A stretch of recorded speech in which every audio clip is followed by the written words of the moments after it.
प्रधानमंत्री नरेंद्र मोदी आज दिल्ली के प्रगति मैदान में इंटरपोल महासभा की बैठक को करेंगे संबोधित। इंटरपोल के 195 सदस्य देशों के प्रतिनिधि मंडल बैठक में हो रहे हैं शामिल। लगभग 25 वर्षों बाद भारत में हो रहा है बैठक का आयोजन। प्रधानमंत्री आज वीडियो कॉन्फ्रेंस के माध्यम से गुजरात के लोथल में राष्ट्रीय समुद्री विरासत परिसर स्थल पर निर्माण कार्य की करेंगे समीक्षा। लगभग 3500 करोड़ रुपए की लागत से विकसित की जा रही इस परियोजना से लोथल को विश्व स्तर का अंतर्राष्ट्रीय पर्यटन केंद्र बनाने में मिलेगी मदद।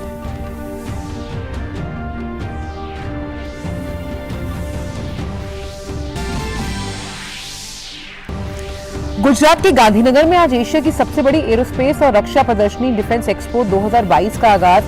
4 दिनों तक चलने वाली इस प्रदर्शनी में रक्षा मंत्री राजनाथ सिंह ले रहे हैं भाग। एक्सपो से इतर राजनाथ सिंह ने भारत अफ्रीका डिफेंस डायलॉग को किया संबोधित।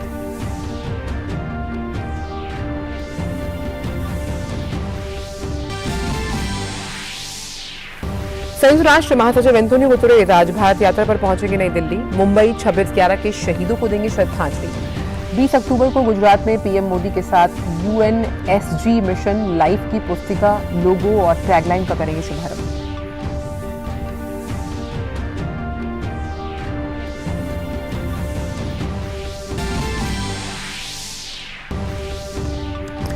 बीसीसीआई की मुंबई में आम सालाना बैठक जारी। बैठक में बीसीसीआई के अगले अध्यक्ष और आईसीसी चेयरमैन पद सहित कई मुद्दों पर चर्चा।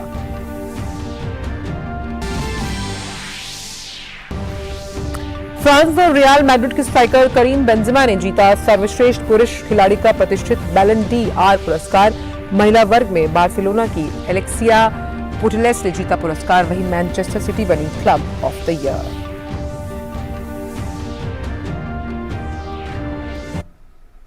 नमस्कार, आप देख रहे हैं डीडी न्यूज। मैं हूं आंचल गुलाटी कुंबर और आइए अब जान लेते हैं सभी खबरों को विस्तार के साथ। सबसे पहले बात करते हैं इंटरपोल महासभा को लेकर। प्रधानमंत्री नरेंद्र मोदी आज दिल्ली के प्रगति मैदान में आयोजित 90वीं इंटरपोल महासभा की बैठक को संबोधित करेंगे। ये बैठक 21 अक्टूबर तक चलेगी। बैठक में इंटरपोल के 195 सदस्य देशों के प्रतिनिधि मंडल शामिल होंगे। इनमें विभिन्न देशों के मंत्री, पुलिस प्रमुख, राष्ट्रीय केंद्रीय ब्यूरो के प्रमुख और वरिष्ठ पुलिस अधिकारी शामिल होंगे। गौरतलब है कि महासभा इंटरपोल की सर्वोच्च शासी निकाय है और इसके कामकाज से संबंधित महत्वपूर्ण निर्णय लेने के लिए वर्ष में एक बार बैठक की जाती है। लगभग 25 वर्षों के अंतराल के बाद इंटरपोल महासभा की बैठक हो रही है। इस अवसर पर केंद्रीय गृह मंत्री अमित शाह, इंटरपोल के अध्यक्ष अहमद नासर अल राइसी और महासचिव जुर्गन स्टॉक भी मौजूद हैं। प्रधानमंत्री नरेंद्र मोदी आज वीडियो कॉन्फ्रेंस के माध्यम से गुजरात के लोथल में राष्ट्रीय समुद्री विरासत परिसर स्थल पर निर्माण कार्य की समीक्षा करेंगे। पीएम इस अवसर पर आयोजित समारोह को संबोधित भी करेंगे। लोथल हड़प्पा सभ्यता के प्रमुख शहरों में से एक था। ये परिसर करीब 3500 करोड़ रुपए की लागत से विकसित किया जा रहा है। इसका निर्माण इस वर्ष मार्च में शुरू हुआ था। लोथल हड़प्पा संस्कृति का एक प्रमुख शहर है और ये मानव निर्मित प्राचीनतम पोतगाह की खोज के लिए जाना जाता है। लोथल में ये परिसर देश की ऐतिहासिक विरासत और धरोहर के प्रति यथोचित श्रद्धांजलि होगी। ये अपनी तरह की अनूठी परियोजना होगी जिसमें न केवल भारत की समृद्धि और विविध समुद्री विरासत को प्रदर्शित किया जाएगा बल्कि लोथल को विश्व स्तर का अंतर्राष्ट्रीय पर्यटन केंद्र बनाने में भी मदद मिलेगी।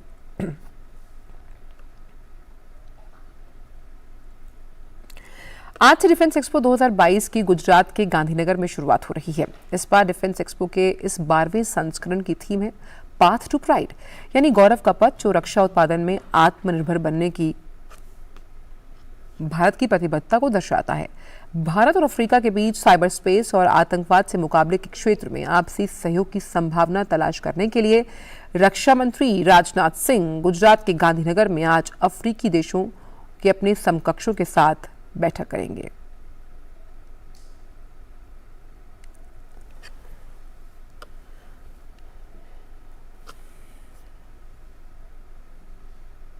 डिफेंस एक्सपो से इतर राजनाथ सिंह ने भारत अफ्रीका रक्षा वार्ता को संबोधित किया। उन्होंने कहा कि भारत अफ्रीका के बीच साझेदारी शांति, सुरक्षा और विकास पर आधारित है। साथ ही ये भी कहा कि अफ्रीका की प्राथमिकताओं को पूरा करने के लिए भारत का सहयोग जारी है। India and Africa share a rich history of political, economic, and cultural links.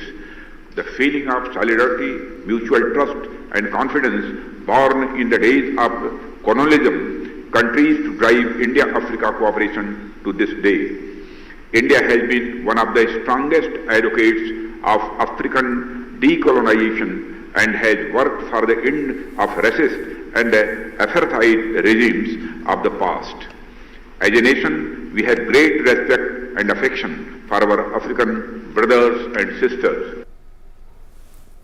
नागरिक उड्डयन मंत्री ज्योतिरादित्य सिंधिया ने आज नई दिल्ली में राज्यों और केंद्र शासित प्रदेशों के उड्डयन मंत्रियों के सम्मेलन को संबोधित किया। अपने संबोधन में सिंधिया ने कहा कि 6 साल में हमने 70 नए प्रोजेक्ट उड़ान योजना के तहत शुरू किए, जिससे आज आम आदमी भी हवाई जहाज में सफर कर सकता है। सालों में हमने 70 नए एयरपोर्ट उड़ान योजना के तहत बनाए हैं। करीब 2,10,000 फ्लाइट्स उड़ान योजना के तहत ही उड़ पाई और करीब करीब 1,10,00,000 यात्री उड़ान योजना के तहत सफर कर पाए। मतलब ऐसे लोग जो पहले कल्पना ही नहीं कर पाते थे, who could never think and dream of being able to travel by air, have been able to travel by air because of the viability gap funding that we have put in place with Udan Yojana. An additional fact on that,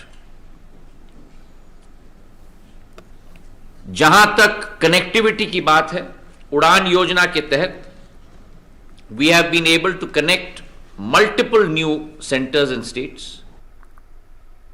Scindia ने कहा कि greenfield airport पर अगले 4 सालों में 95,000 करोड़ निवेश की योजना है, जहां खासतौर पर निजी और सरकारी क्षेत्र में ग्रीनफील्ड एयरपोर्ट का विकास किया जाना है। हमारी एक बहुत बड़ी परियोजना है ग्रीनफील्ड एयरपोर्ट्स बढ़ाने की भी, और इसमें निजी क्षेत्र और सरकारी क्षेत्र दोनों का महत्वपूर्ण योगदान होगा। अगले 4 सालों में करीब करीब 95,000 करोड़ की योजना है, संयुक्त रूप से सरकार की एयरपोर्ट्स अथॉरिटी ऑफ इंडिया को लेकर और निजी क्षेत्र की कंपनियों को लेकर। 21 नए ग्रीनफील्ड एयरपोर्ट्स का हम लोगों का अनुमान है, और ब्राउनफील्ड जो वर्तमान की एयरपोर्ट्स हैं उनकी वृद्धि भी हम लोग करने जा रहे हैं। बीजेपी की केंद्रीय चुनाव समिति की आज शाम बैठक है। बैठक में हिमाचल विधानसभा चुनाव को लेकर पार्टी अपने उम्मीदवारों के नाम को तय करेगी। बैठक के बाद जल्द ही बीजेपी हिमाचल विधानसभा चुनावों में अपने उम्मीदवारों के नाम का ऐलान करेगी। भाजपा कोर समूह की बैठक कल दिल्ली में हुई, जिसमें पार्टी अध्यक्ष जेपी नड्डा, महासचिव बीएल संतोष, केंद्रीय गृह मंत्री अमित शाह और हिमाचल प्रदेश के मुख्यमंत्री जयराम ठाकुर ने भाग लिया। हिमाचल प्रदेश में विधानसभा चुनाव 12 नवंबर को होंगे। सभी 68 सीटों के लिए नामांकन भरने का काम कल अधिसूचना जारी होने के साथ शुरू हो गया। वर्ष 2017 में हुए पिछले चुनाव में भारतीय जनता पार्टी को 44 सीटों के साथ स्पष्ट बहुमत मिला था। कांग्रेस को केवल 21 सीटें मिल पाई थीं। केंद्रीय जांच एजेंसी एनआईए ने बड़ी कार्रवाई की। कई गैंगस्टर, उनके गुर्गों और उन लोगों को मदद देने वालों के खिलाफ एनआईए ने बड़ी कार्रवाई की। जांच एजेंसी द्वारा पंजाब सहित कई अन्य जगहों पर सर्च अभियान चलाया जा रहा है।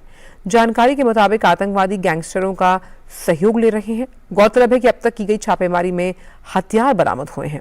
दिल्ली पुलिस ने बीते दिनों यूएपीए के तहत 2 मामले दर्ज किए। उन्हीं मामलों को संज्ञान में लेते हुए एनआईए ने एक्शन लिया है। दरअसल जांच के सामने आया कि विदेशों में बैठे गैंगस्टर और हिंदुस्तान की अलग अलग जेलों में बंद गैंगस्टर अपना एक अलग नेटवर्क चला रहे हैं और लगातार वारदातों को अंजाम दिया जा रहा है। इतना ही नहीं, जांच में ये भी सामने आया कि इन गैंगस्टर्स के लिंक आतंकी संगठनों से भी हैं। ये गैंगस्टर्स बड़े पैमाने पर लोगों के बीच आतंक पैदा करने के लिए और वारदातों को प्रचारित कर साइबर स्पेस का इस्तेमाल कर रहे थे। वहीं जो गैंगस्टर्स विदेश भाग गए वो वहीं से ऑपरेट कर रहे हैं, जैसे पाकिस्तान, कनाडा, मलेशिया, ऑस्ट्रेलिया सहित विदेशों से अपना गैंग चला रहे हैं। दिल्ली की नई शराब नीति के मामले में डिप्टी सीएम मनीष सिसोदिया पूछताछ के लिए कल सीबीआई के दफ्तर में पेश हुए। सीबीआई ने सिसोदिया से करीब 9 घंटे तक पूछताछ की। जांच एजेंसी के दफ्तर से लौटने के बाद सिसोदिया ने कहा कि मुझ पर आम आदमी पार्टी छोड़ने का दबाव बनाया गया। वहीं सीबीआई ने सिसोदिया के बयान का खंडन करते हुए कहा कि एफआईआर में लगे आरोपों और जांच के दौरान एकत्र सबूतों के आधार पर ही पूछताछ हुई। सिसोदिया के बयान का सत्यापन किया जाएगा, कानून के मुताबिक आगे की कार्रवाई की जाएगी। सीबीआई ने कहा कि मीडिया के कुछ वर्गों ने एक वीडियो प्रसारित किया जिसमें सीबीआई कार्यालय से निकलने के बाद सिसोदिया ने कैमरे पर कहा कि सीबीआई ने पूछताछ के दौरान उन्हें अपनी राजनीतिक पार्टी को छोड़ने की धमकी दी गई थी। इन आरोपों का जोरदार खंडन करते हुए सीबीआई ने दोहराया कि सिसोदिया की एफआईआर में उनके खिलाफ लगाए गए आरोपों के अनुसार पेशेवर और कानूनी तरीके से जांच की गई थी। उन्होंने कहा कि मामले की जांच कानून के अनुसार जारी रहेगी।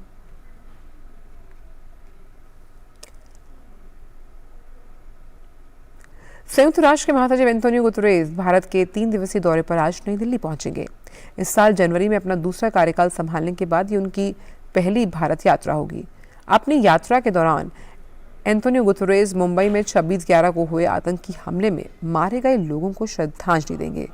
वे आईआईटी मुंबई में भारत @75 संयुक्त राष्ट्र भारत भागीदारी दक्षिण दक्षिण सहयोग विषय पर एक कार्यक्रम को संबोधित करेंगे। संयुक्त राष्ट्र महासचिव 20 अक्टूबर को गुजरात के केवड़िया में प्रधानमंत्री मोदी के साथ यूएनएससी मिशन लाइफ पुस्तिका, प्रतीक चिन्ह और टैगलाइन का शुभारंभ करेंगे। वे गुजरात के मोढेरा में सौरग्राम और सूर्य मंदिर का भी दौरा करेंगे। विदेश मंत्रालय के अनुसार विदेश मंत्री एस जयशंकर G20 की भारत की अध्यक्षता और बहुपक्षवाद सहित विभिन्न विषयों पर गुतेरेस के साथ विचार विमर्श करेंगे। विद्युत, नवीन और नवीकरणीय ऊर्जा मंत्री आर.के. सिंह आज नई दिल्ली में अंतर्राष्ट्रीय सौर गठबंधन ISA की 5वीं सभा का उद्घाटन करेंगे। भारत के पास ISA सभा के अध्यक्ष का पद है। इस अवसर पर ISA के सह अध्यक्ष और फ्रांस की ऊर्जा मंत्री एग्नेस पैनियर-रंचर और ISA के महानिदेशक डॉक्टर अजय माथुर भी उपस्थित रहेंगे। बैठक में 110 सदस्य और हस्ताक्षरकर्ता देश के मंत्री और प्रतिनिधि भाग ले रहे हैं। तकनीकी सत्रों के दौरान 19 अक्टूबर को 3 वैश्विक सौर रिपोर्ट, विश्व सौर प्रौद्योगिकी रिपोर्ट, विश्व सौर बाजार रिपोर्ट और विश्व सौर निवेश रिपोर्ट जारी की जाएगी। ISA का एक अंतर्राष्ट्रीय संगठन है। ये भविष्य में कार्बन मुक्त और ऊर्जा को बढ़ावा देने के लिए सभी सदस्य देशों के साथ मिलकर काम करता है। ISA का लक्ष्य 2030 तक सौर ऊर्जा के क्षेत्र में $1 ट्रिलियन अमेरिकी डॉलर का जो निवेश है उसे आकर्षित करना है। पेंशन और पेंशन भोगी कल्याण विभाग आज नई दिल्ली में साल 2020-21-22 के लिए अनुभव पुरस्कार समारोह आयोजित करेगा। इसमें लेखन के लिए पुरस्कार विजेताओं को सम्मानित किया जाएगा। केंद्रीय कार्मिक, लोक शिकायत और पेंशन मंत्री डॉक्टर जितेंद्र सिंह इस पुरस्कार समारोह की अध्यक्षता करेंगे और पेंशन भोगियों की जरूरतों को पूरा करने के लिए पेंशन भोगियों के लिए एकीकृत पोर्टल को भी लॉन्च करेंगे। SBI पहला पेंशन वितरण बैंक बन गया है जिसने अपने पोर्टल को पेंशन और पेंशन भोगी कल्याण विभाग के इस पोर्टल के साथ जोड़ दिया। इससे पहले विभाग ने पेंशन भोगियों की शिकायतों के मूल कारण विश्लेषण किया, जिसमें पेंशन से जुड़े विषयों को देखने वाले बैंकों के कर्मचारियों के लिए कार्यशालाओं का आयोजन किया गया। प्रधानमंत्री के निर्देश पर पेंशन और पेंशन भोगी कल्याण विभाग ने मार्च 2015 में अनुभव नाम से एक ऑनलाइन प्लेटफॉर्म को शुरू किया था। इस कार्यक्रम के दौरान केंद्र सरकार के लोक कर्मचारियों जो आगामी महीनों में रिटायर होने वाले हैं, उनके लिए रिटायरमेंट से पहले परामर्श सत्र भी आयोजित किए जाएंगे। इसमें भविष्य पोर्टल और एकीकृत पेंशन भोगियों के पोर्टल, डिजिटल जीवन प्रमाण पत्र और सेवानिवृत्ति लाभ और पेंशन भोगियों के आयकर से संबंधित मुद्दों पर सत्र शामिल हैं। ब्रेक के बाद सभी का स्वागत। रुक करते हैं अगली खबर का, जो कि मध्य प्रदेश से है, जहां के बैतूल में STF ने हथियारों की तस्करी से जुटे गैंग के 3 आरोपियों को पकड़ा, जिनके पास 18 पिस्तौल पकड़ी गई हैं। और मध्य प्रदेश STF के IG संजय कुमार पाठक के मुताबिक गिरफ्तार 3 आरोपी पिस्तौल को पंजाब के लुधियाना जिले में बेचना चाहते थे। पहले भी ये लोग इस तरह से पिस्तौल बेच चुके हैं। मामले की जांच अभी जारी है।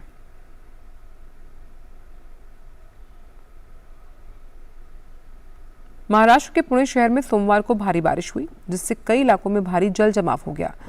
भारी बारिश के कारण लोगों को आवाजाही में परेशानी का सामना करना पड़ा। वहीं Hadapsar market yard, Sinhagad road, NIBM, BT Kawade road और कटरा जैसे कई इलाकों में ज्यादा पानी भर गया, जिससे जल भराव की स्थिति देखी गई। कुछ निचले इलाकों में वाहन पानी में डूब गए। खबर छत्तीसगढ़ से, जहां की राजधानी रायपुर में फिर मौसम ने करवट ली और कई हिस्सों में तेज बारिश हुई। बारिश की वजह से रायपुर शहर के निचली बस्तियों को अगर देखा जाए तो वो जलमग्न हो गई। रायपुर में हुई लगभग 1 घंटे की बारिश के बाद कई तरह की अव्यवस्थाएं देखने को मिली। बारिश के कारण कई सड़कों पर नदी जैसा नजारा देखने को मिला। इससे शहर का ट्रैफिक बुरी तरह से प्रभावित हुआ। मौसम के बदले मिजाज को देखते हुए मौसम विभाग का कहना है कि अभी मानसून के जाने में वक्त लगेगा। प्रदेश के कई हिस्सों में बारिश को लेकर मौसम विभाग का अलर्ट जारी है।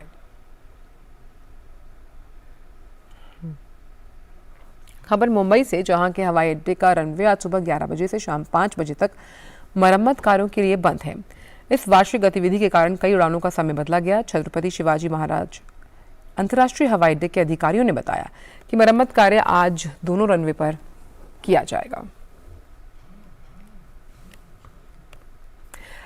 प्रधानमंत्री ने नई दिल्ली में प्रधानमंत्री किसान सम्मान निधि योजना के तहत 12वीं किस्त किसानों के खातों में डाली। किसानों के खातों में डाली गई हैं किस्तें और प्रधानमंत्री किसान सम्मान निधि योजना के लाभार्थी किसानों ने प्रधानमंत्री नरेंद्र मोदी का आभार जताया। आइए सुनते हैं। मैं मोदी जी का बहुत धन्यवादी हूँ। उन्होंने 2-2 हज़ार रुपये की किस्त है जो सभी मिल चुकी हैं। आज दिवाली पे जो गिफ्ट दी है वो भी मिल चुकी है और इससे हमारा जीवन स्तर ऊंचा उठ रहा है। और इससे जो खाद यूरिया नीम कोटेड ये सब फसलों के लिए ले रहे हैं। इससे हमारा और उपज ज़्यादा होगी। किसान सम्मान निधि योजना के 2,000 रुपये का लाभ मिला है मुझे और ये 2,000 रुपये जो मिले ये हमको दिवाली के सन के लिए अच्छा मुहूर्त में 2,000 सरकार ने दिया है। और शासन ने इस योजना जो है ये पीएम किसान की बहुत अच्छी योजना है और ऐसी योजना देते रहे, इसकी मैं दुआ करता हूँ। इसका फ़ायदा तो बहुत होता है। हमारे खेती बाड़ी में एक आधे बार पैसे नहीं मिलते तो फवारा खाद डालने के लिए भी काम में आती है। शायद मजदूर के वास्ते भी हम इसको लगाते हैं और अच्छे है। सम्मान निधि का जो 2000 का जो हफ्ता है आज मेरे माँ बाप के खाते में जमा हुआ है। बस इस त्यौहार के मौसम में, मतलब दिवाली का मौसम है हमारा, दिवाली के दिन है, तो इस दिवाली के दिनों में हमें जो हमारी फैमिली की ज़रूरत के लिए वो पैसा बहुत काम में आने वाला है। और अब बात आकांक्षी जनपद फतेहपुर की, जहां विकास के लिए कई योजनाएं चलाई जा रही हैं। शिक्षा के क्षेत्र में ऑपरेशन कायाकल्प के तहत प्राथमिक विद्यालयों की तस्वीर बदली जा रही है। इसके तहत उच्च स्तरीय क्लासरूम, पेयजल और गुणवत्ता पूरक जो भोजन जैसी आधारभूत सुविधाएं हैं उनकी व्यवस्था बच्चों को प्रदान हो रही है, जिससे बच्चों को काफ़ी फायदा हुआ। देखिए ज़मीनी हकीकत से जुड़ी ये खास रिपोर्ट।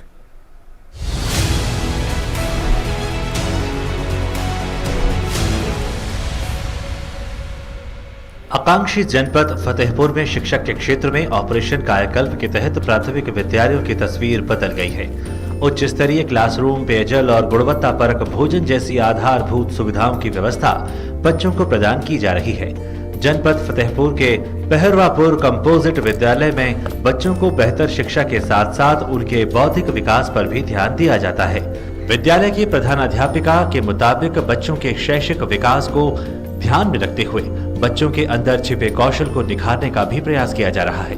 बच्चों को प्रतियोगिता परीक्षाओं की भी तैयारी करवाई जा रही है। सशक्त बनाने के लिए हम तरह तरह के कार्यक्रम संचालित करते रहते हैं, जैसे हुनर शिविर का आयोजन है और साथ ही कराटे कैंप 15 दिवसीय हमने चलाया और वो बालिकाएं जो सशक्त हुई, जिन्होंने कराटे सीखे और वो आगे भी जारी रहती हैं और अपने आसपास के बच्चों को भी सिखाती हैं। हम जितने भी टीचर्स हैं एक्टिविटीज़ के माध्यम से और उन्हें क्राफ्ट बनाना, संगीत सिखाना, डांसिंग सिखाना, सारी एक्टिविटीज़ इन्हें कराते हैं, जिससे बच्चे भी प्रेरित होते हैं और बच्चों में उसका परिणाम भी हम सबको दिखाई देता है। जब बच्चा हमारे यहाँ आता है तो हम लोग उसका पहले लेवल चेक करते हैं कि उसको कितना आता है। उसके बाद उनकी कैटेगरीज डिवाइड कर देते हैं। फिर हम लोग उपचारात्मक के थ्रू उनको पूरा क्लास के जितना जो क्लास में वो है उसके बराबर लाने की कोशिश करते हैं। फिर एक्टिविटीज़ कराते हैं, कई तरह की नई नई चीज़ें उनको बताते हैं, जिससे कि उनका अच्छे से विकास हो सके और आगे चल के वो एक सफल नागरिक बन सके। बच्चे भी यहाँ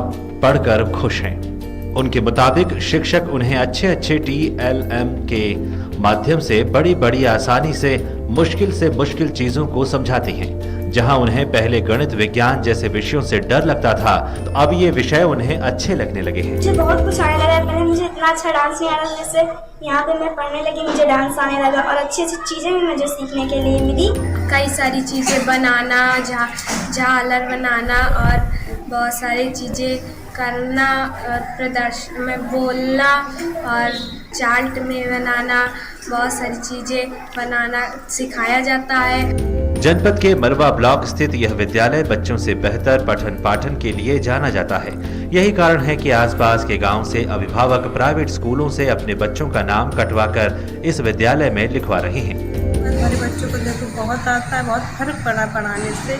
यहाँ बहुत अच्छी पढ़ाई होती है और यहाँ दूर दूर के बच्चे यहाँ पढ़ने आते हैं। यहाँ के टीचर भी अच्छे हैं और जो व्यवस्था है बहुत अच्छी लगती है यहाँ, और बच्चों का भी ध्यान दिया जाता है, बहुत अच्छा है। हमारे अभी तक पानी हैंडपैप की भी दिक्कत थी, वो भी पूरी हो गई है। बहुत अच्छी व्यवस्था है हमारे खाने का ध्यान रखते हैं। आकांक्षी जिलों में शामिल होने के बाद से फतेहपुर में समग्र विकास के लिए कई योजनाएं चलाई गई हैं, जिसका असर शिक्षा, कृषि और स्वास्थ्य जैसे क्षेत्रों में दिखने लगा है। Bureau report, DD news.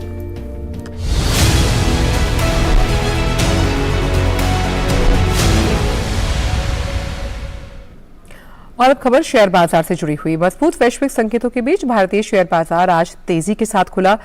Sensex और निफ्टी दोनों ही हरे निशान में ट्रेड कर रहे हैं। सेंसेक्स करीब 58,995 अंकों के साथ खुला, वहीं निफ्टी 17,438 अंकों के साथ। शुरुआती ट्रेड के दौरान सेंसेक्स के जो सभी सेक्टोरल इंडाइसेस हैं वो हरे निशान में कारोबार कर रहे हैं। Wipro, UltraTech cement, Mahindra and Mahindra, ICICI bank, Maruti Suzuki और SBI इंडिया टॉप गेनर्स की लिस्ट में थे। रुक करते अंतर्राष्ट्रीय खबरों का। रूस ने एक बार फिर यूक्रेन की राजधानी कीव समेत पूरे यूक्रेन पर हमले तेज कर दिए। सोमवार तड़के राजधानी कीव में हुए कामिकेज ड्रोन हमले में 8 लोगों की मौत हो गई। लगातार हो रहे इन हमलों से यूक्रेन के कई शहरों में बिजली आपूर्ति बाधित हुई है। वहीं यूक्रेन की सीमा के पास दुर्घटनाग्रस्त हुए रूसी युद्धक विमान हादसे में 3 लोगों की मौत हो गई। अमेरिका ने उन कंपनियों के खिलाफ कार्रवाई की चेतावनी दी है जो ईरान के ड्रोन कार्यक्रम में शामिल हो रहे हैं। यूक्रेन के राष्ट्रपति व्लादिमीर ज़ेलेंस्की ने कहा कि रूसी सेना ने ड्रोन से नए हमले किए। ज़ेलेंस्की ने कहा कि जवाबी कार्रवाई करते हुए यूक्रेन ने कुछ ड्रोन को मार गिराया। हालांकि अपने एक वीडियो संबोधन में ज़ेलेंस्की ने ये नहीं बताया कि ये हमले कहां हुए थे। गौरतलब है कि कीव, निप्रो और सुमी क्षेत्रों में हुए हमले में बुनियादी ढांचों को काफी नुकसान पहुंचा। सैकड़ों कस्बों और गांवों में बिजली आपूर्ति भी बाधित हुई। ताज़ा हमलों में राजधानी कीव पर 28 ड्रोनों ने निशाना बनाया। खबर ईरान से, जहां रूस को ड्रोन दिए जाने के विरोध में कई यूरोपीय संघ के विदेश मंत्रियों ने ईरान पर प्रतिबंध लगाने की मांग की। यूरोपीय संघ का ये कहना था कि तेहरान में प्रदर्शनकारियों के खिलाफ कार्रवाई के लिए ईरान की विदेशों में जमा संपत्ति जब्त कर लेनी चाहिए और ईरानी शासकों की ईरान से बाहर यात्राओं पर भी प्रतिबंध लगा देना चाहिए। यूक्रेन ने कहा कि पिछले कुछ सप्ताहों में हुए हमलों में रूस द्वारा ईरानी ड्रोन शहीद 136 का उपयोग किया गया। इन हमलों में कई यूक्रेनी नागरिक मारे गए। अपने नागरिकों की हत्याओं के लिए यूक्रेन ने ईरान को जिम्मेदार ठहराया। 2015 ईरान न्यूक्लियर डील के साझेदार देश जर्मनी और फ्रांस ने भी ईरान द्वारा रूस को ड्रोन दिए जाने के मामले में ईरान पर नए प्रतिबंधों की मांग का समर्थन किया। साथ ही कहा कि ईरान द्वारा रूस को ड्रोन दिया जाना UN सुरक्षा परिषद की संधि का उल्लंघन है। श्रीलंकाई लेखक शेहान करुणतालिका ने सोमवार को अपने उपन्यास के 2022 का बुकर प्राइज जीता। करुणतालिका को यह पुरस्कार the 7 moons of Maali Almeida उपन्यास के लिए दिया गया। करुणतालिका की ये नॉवेल श्रीलंका में 1990 के दौरान चल रहे गृहयुद्ध में एक फोटोग्राफर और माली अल्मेडा के बारे में बताती है। इस दौरान करुणतालिका को अंग्रेजी भाषा के साहित्यिक पुरस्कार के साथ ही क्वीन कंसर्ट कैमिला की ट्रॉफी भी मिली। ट्रॉफी के साथ उन्हें 50,000 पाउंड से भी नवाजा गया। शेहान करुणतालिका को श्रीलंका के अग्रणी लेखकों में से माना जाता है। अपने उपन्यासों के अलावा उन्होंने रॉक सॉन्ग्स, पटकथा और यात्रा वृतांत भी लिखे हैं।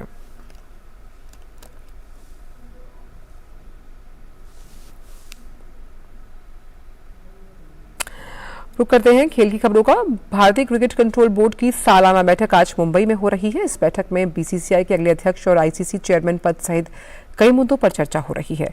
सदस्य इस पर चर्चा करेंगे कि बीसीसीआई को आईसीसी चेयरमैन पद के लिए उम्मीदवार खड़ा रहना चाहिए या फिर मौजूदा चेयरमैन ग्रेग बार्कले को ही दूसरे कार्यकाल के लिए समर्थन दिया जाए। आईसीसी के शीर्ष पद के लिए नामांकन की अंतिम तिथि 20 अक्टूबर है। आईसीसी बोर्ड की 11 से 13 नवंबर के बीच मेलबर्न में बैठक होगी। बीसीसीआई के नए अध्यक्ष की रेस में पूर्व क्रिकेटर रॉजर बिन्नी का नाम सबसे आगे चल रहा है।